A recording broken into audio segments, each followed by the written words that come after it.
વડોદરાની પ્રેસિડેન્ટ હોટલના મીટર રૂમમાં આગ લાગવાની ઘટના બની છે। સયાજીગંજ કાલાઘોડા સર્કલ પાસેની હોટલમાં મીટર રૂમમાં આગ લાગવાની ઘટના શોર્ટ સર્કિટના કારણે મીટર રૂમમાં આગ લાગ્યાનું પ્રાથમિક અનુમાન છે। તો ફાયર વિભાગે આગ ઉપર કાબુ મેળવી લીધો છે। આગની ઘટનામાં કોઈ જાનહાનિના સમાચાર સામે નથી આવ્યા।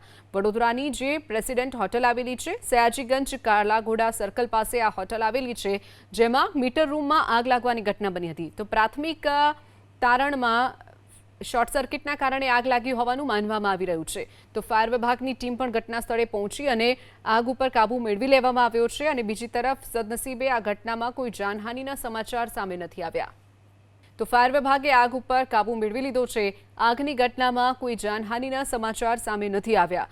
વડોદરાની જે પ્રેસિડેન્ટ હોટલ આવેલી છે સયાજીગંજ કાલાઘોડા સર્કલ પાસે આ હોટલ આવેલી છે, જેમાં મીટર રૂમમાં આગ લાગવાની ઘટના બની હતી। તો પ્રાથમિક તારણમાં શોર્ટ સર્કિટના કારણે આગ લાગી હોવાનું માનવામાં આવી રહ્યું છે। તો ફાયર વિભાગની ટીમ પણ ઘટના સ્થળે પહોંચી અને આગ ઉપર કાબુ મેળવી લેવામાં આવ્યો છે। અને બીજી તરફ સદનસીબે આ ઘટનામાં કોઈ જાનહાનિના સમાચાર સામે નથી આવ્યા।